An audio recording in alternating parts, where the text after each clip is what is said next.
Special কুলের আচার তৈরি করেছে একদম ঘরোয়া স্টাইলে। টক মিষ্টি আর ঝাল তিন স্বাদের দারুণ কম্বিনেশন। সরিষার তেল আর মশলার ঘ্রাণ একেবারে জিভে জল আনার মতো। ভাত খিচুড়ি শুধু এমনিতেই সব কিছুর সাথে পারফেক্ট। এগুলো আমি দেশি টক বড়ই নিয়েছি, 2-3 দিন রোদ্রে শুকিয়ে নিয়েছি। এবার ভালো করে জল দিয়ে ধুয়ে নেব।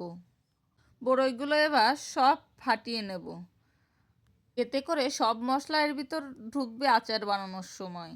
এবার লবণ আর পরিমাণ মতো হলুদ দিয়ে একদিন রোদে শুকিয়ে নেব, এতে করে আচার সারা বছর ভালো থাকবে। আর আচারে লবণ ঢুকে বড়োর স্বাদটাও দ্বিগুণ করে দেবে। আপনারা কি কুলের আচার পছন্দ করেন? কমেন্টে জানাতে ভুলবেন না। এবার কড়াইতে কিছু শুকনো লঙ্কা দিয়ে দিলাম। শুকনো লঙ্কাগুলো ভেজে নিয়ে পাটায় আমি গোটা গোটা করে গুঁড়ো করে নেব। একদম মিক্সড করতে যাবেন না, গোটা গোটা থাকবে, এতে করে আচারের স্বাদটা বেশ ভালো আসে। এবার আমি দিয়ে দিলাম কিছু পাঁচফোড়ন। হালকা আছে নেড়ে চেড়ে এটাও আমি পাটায় গুঁড়ো করে নেব। এটা পুরোভাবে গুঁড়ো করা যাবে না, আধ ভাঙা করতে হবে, এতে করে আচারের স্বাদ বেশ ভালো আসে। এই তো আমার আচারের সব মশলা রেডি। এখন তৈরি করব আচার। কড়াইতে দিয়ে দিলাম বেশ পরিমাণ সরিষার তেল। এবার ফোড়নে দিয়ে দিলাম তেজপাতা, শুকনো লঙ্কা আর পাঁচফোড়ন। ফোড়নটা পুড়ে যেয়ে কালো কালো হয়ে আসবে, তখন দিয়ে দেব রোদ্রে শুকিয়ে রাখা সেই বড়ইগুলো। এই বড়ইর আচার বানানোটা একেবারেই সহজ আর ঘরোয়া স্টাইলে আজ আমি তৈরি করে দেখাবো।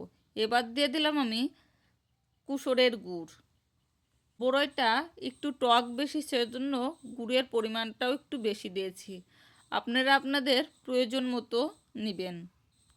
এবার এর ভিতরে দিয়ে দেব সামান্য পরিমাণ হলুদের গুঁড়া আর দিয়ে দেব সামান্য পরিমাণ লবণ। চুলার জালটা এই সময় একদম হালকা আঁচে রাখতে হবে। হালকা আঁচে রেখে খুব ভালোভাবে আস্তে আস্তে নাড়াচাড়া করে বড়ইটা রান্না করে নিতে হবে।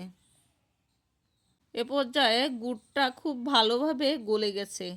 দিয়ে দিলাম সেই মরিচের গুঁড়া আর দিয়ে দিলাম পাঁচফোড়নের গুঁড়া। এই পাঁচফোড়নের গুঁড়া দেওয়ার কারণে এই বড়োর স্বাদটা আরও দ্বিগুণ হবে।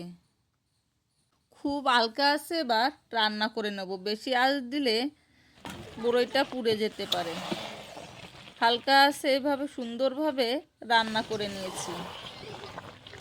নাড়তে নাড়তে যেই গুড়টা একেবারে বড়োর গায়ের সাথে এঁটে যাবে, তখন চুলা থেকে নামিয়ে নিতে হবে। এই যে দেখছেন এক গামলা কুলের আচার, এটা খেলে থামা যায় না কিন্তু। টক আছে, মিষ্টি আছে, ঝাল তো আছেই।